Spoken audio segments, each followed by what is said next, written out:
Howdy, every pony. Come on us. We're making our way back to Quiet's Castle.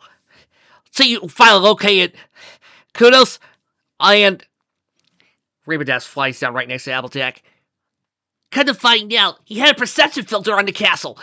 There's apparently a secret lair hidden somewhere in there. Kudos must have been playing this for a while ever since this fic got started. You know, darlings, while we're running to the castle, Rarity said, panting before wiping her forehead, there is something I do want to point out that I have a problem with this fic. Something that I feel like no pony is really discussing.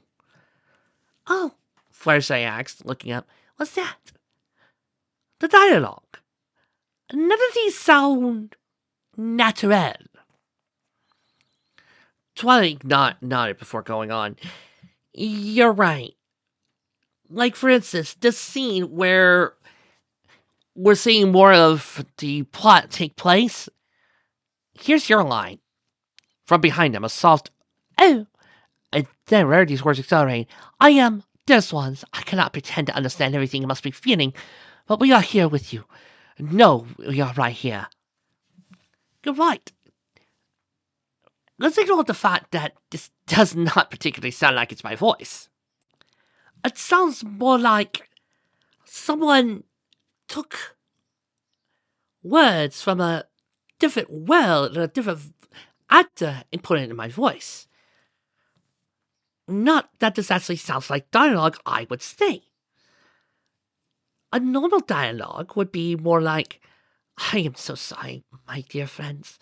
I could not pretend to understand everything you must be feeling, but we are with you. That sounds more natural. It flows more smoothly. This sounds like somebody had just learned to talk English for the first time. And it doesn't have this flow, this harmonics to it. It feels like the writer wants to make this grander with more flourishes and bigger dialogue. Yeah, Rainbow Dash said with a nod. Kind of like how Frank Miller has this weird tendency to bold every word, or some people will write down, do you bleed? Without really thinking how much sense that makes. Sure, it sounds cool at first, but then you remember that Batman is saying this to a guy who probably has super hearing and is probably flying right back to punch you. Sometimes you need to sit back and think about how these dialogues sound. Sure, they might sound normal first, but then you hear these lines and you suddenly realize they don't. They don't even sound like the characters, they just sound like somebody playing the characters. And just making up dialogue. Well, duh! That's been the story's problem, Piggy said plonking up behind him out of nowhere. This fic has not had me make a single happy line at all. I am being super duper duper really serious. Like I'm a Gundam pilot or something, where I'm going to be sitting in my brooding corner going, brood, brood, brood, brood, brood. And I'm not a bird, I don't brood. Although it does sound fun. Exactly. All this just sounds like it's trying to force us to say things that are not us. Leslie Breuer, Applejack pointed her to her chin, has this trick for himself. And I kind of hope everybody listening might try this themselves at one point. Before he writes some of his dialogue, he does say this out loud. He actually does says this to himself or out loud when he doesn't think anybody's hearing him to see if it actually sounds natural. Unless he's doing improv, he actually tries to say things before he actually starts writing them down. And the less natural they sound, the more he just wants to change the lines up a bit. Doesn't always work, sometimes they fail, but a lot of times he finds himself when he actually starts saying this stuff, like, he can actually make it sound more natural, because he says it, he knows what it sounds like. Yeah, like sometimes he adds his own inflections, but other people can misinterpret. But for him, that's just the way he speaks. So for him, it is a natural way of talking. I wonder if Essie's ever tried that and actually see just how awkward these lines are. Not helping is that these lines are all coming off as paragraphs. Very little breaks in between, which makes it an exhausting read for the reader, and it makes it hard for somebody who's reading this out loud to go on and on and on and on and on without much of a break. It's not interesting. It's a boring. Speaking of which, anything interesting else happening in this week? Well, besides the awkward dialogue, apparently we get to be able to bad guys in the next chapter, and it's trying to give us a sympathetic story and the reasons why.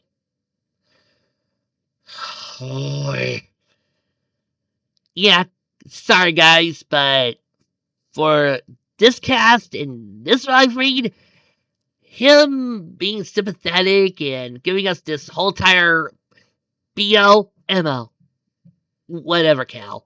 Twilight rolled her eyes at that bad pun. It ain't clicking.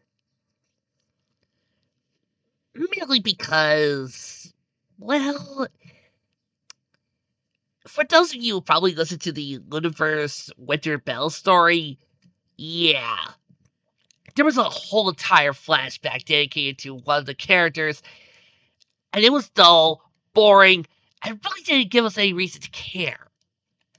Like, here, we're not really caring about this guy's reasoning for why he is experimenting on a poor unicorn to try to create an alicorn.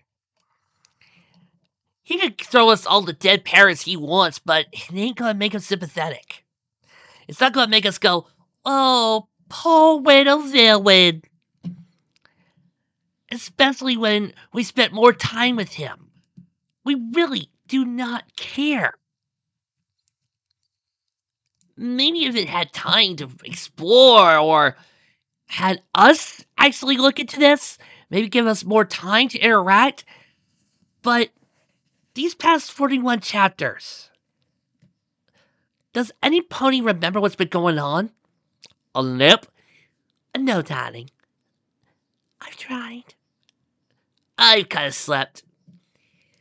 I do! Oh, wait. I'm sorry, I was reading a completely different fic. I have no idea what's been going on. I've been making kicks. My point, exactly. So far, we've had the following. We've had a mystery arson incident that Discord sent us. We've had the mystery of the alicorn who could change her species at random rates. And now we're trying to figure it out. In between then, we've had my training with Rainbow Dash, my help with Rarity, my learning with Pinky, discovering his secrets with Applejack, my crush on an older gentleman. Ugh. And people don't like my crush with Flash. We've had a ballroom. We've had a party. We've had so much stuff thrown at us that it feels like we're getting further and further away from the plot. And that is why I don't see why we should care about this guy's motivation. Oh, sure, we've had scenes with him, but all they've included was just him yammering on for 5 minutes about how we've done something. We need to be investigated, watched out for. And, oh, I'm a pedophile looking after Fluttershy Pinky. Yeah, that's still disgusting. I still get shivers thinking about it. Not the fun kind of shivers like when you're standing right next to a cool fan. I mean the bad kind of shivers that make you go, ew. I thought that was kind of funny. Bye, guy. Cut that out. Or you're making me laugh. Alex soon found herself rolling on the ground laughing. Rainbow Dash rolled her eyes. Oh, come on, Pinky. That kind of thing does not make you giggle instantaneously. Oh, yeah? Yeah. Darling, can we please stand on topic? We have much to discuss. I'll giggle already if I. Twilight closed her eyes and then put her ears down. Ha! Can't get me. Are you saying it? Twilight didn't dare to open her eyes, only to find Pinkie Pie gone. Pinkie? Pinkie? Look, if I upset you for there, I'm sorry, Twilight said, her ears popping up. I'm sorry, I didn't mean to ruin the fun gag. It's just that we got a lot of things to do, and I think we're doing good with this review, and...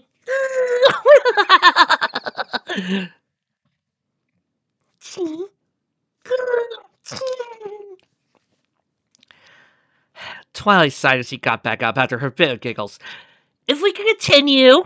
All right. Look, when we do sympathetic villains, there are ways to do it. Like Dr. Doom. And yes to the Rivers, Dr. Doom is sympathetic, as in we can understand him and we have a sympathy for him. That's the definition of sympathetic. Does not mean we think he is right. We just go, okay, maybe we could agree with him if he wasn't trying to kill us all. We can actually have a reason to care because we built time with Dr. Doom. We've built time with these villains. We've had time to get their menace to actually make us invested. These guys have yet to do anything other than just sit down and go, here's my plan, here's our plan. If Kudos were to say in the next chapter, unveil his tragic backstory, maybe some people would go, nice backstory. Or my personal favorite when it comes to a sob story and a villain, that story, nice motivation. Still murder, and then we take him. Hide, Reba Death said with a smirk. Well, let's see, what's going on? And, oh no. They'll tell me. He got caught. By Liam. Yep. For no explained reason. Yep. By a doctor. His friend. And some other ransom who's it's. Yeah, you know, it could be a anti-magical who's it. Straight that's corrected. Applejack rolled her eyes. I don't care. Whatever it is, it's some sort of magical who's this hootenanny with some anti-magical thingamajig with some anti-flamingle whatever. I'm tired of it, frankly. Do these writers ever listen to themselves? Here's a show with slick scrapmeyers who can kick butt. Me, some poet who's been known to get a little dirty once in a while, and boom, bunch of saints at the ponies. Pinkie said, bouncing. Who's random? Rainbow Dash blew on her hoof. Me, who's super fast and like to flash. Me, Verity stepped forward. Who, in the right hose, could be a swordsman, an archer, or just clever with her artistry. Fluttershy hid in the shadows. Or me, I can't do anything. She's a medic. And then you have me, Twilight pointed out, who's pretty good at spell casting, if she says so herself. Even if Trixie thinks that there's a rivalry to be had between us. But I think, Applejack, you made your point, Twilight said, continuing her walk. These writers have a story that its main message is there's no wrong way to be a girl. That has been Lauren Faust's message since day one. That has always been her idea. Why do you think Verity is a seamstress and all that? It shows that there's no wrong way to be a girl and strong. You could be like Rarity, or you could be like Fluttershy, and you could still be a hero. And you don't need some guy to come in and save you. Look, a little kidnapping is okay, once in a while. I don't mind getting captured. It could be creative. Then I could start going, how do I solve this? But then the problem comes in, if you got a guy like Spike coming and saving us, it suddenly turns into less we're strong to please save us. Neighbor Dash could only put her hoof to her forehead, and it kind of ruins both Lauren's idea. Oh, sure, you could have good intentions behind it. Oh, I want Spike to look cool, or oh, I want to be romantic and have Soren lifting in his hoofs. But in the end, there's still the risk that we look like wimps, and the guy looks cool. It tends to happen a lot. You may not intend for it. We could be as cool as we want, but in the end, it's still gonna fall on the old trope. We girl, we need saving. And that's where it falls apart. It could be a mutual thing, though. I mean, if I had a guy here, or if I had Soren in this, I would save him. And if he saved me, or if, Legend Bringer saved my once, that'd be fine. Because then later on, I would probably save him, like we're doing right now. That would so up balance. That would say, hey, this guy got caught too. This happened here. Where did he put her hoof to her chin? Like on Mazinga. Oh, sure. Sayaka has to be saved a lot. But there are multiple moments when Koji needs to be saved by his two friends. So thus, there is a balance between them. Even Norika, for as cool and strong as she is, needs to be assisted. But that does not detract from any of her victories. Sometimes you need to sit back and think, if I had this character get saved, is it because there was no other way? And does this make them actually seem weaker in comparison? Oh, and you're not really missing anything with the other chapter either. He's just going on and on and on and on about things and manipulation, and it's just also boring. Look, we'll probably be at Kudos' Lair next episode, so we'll see you then.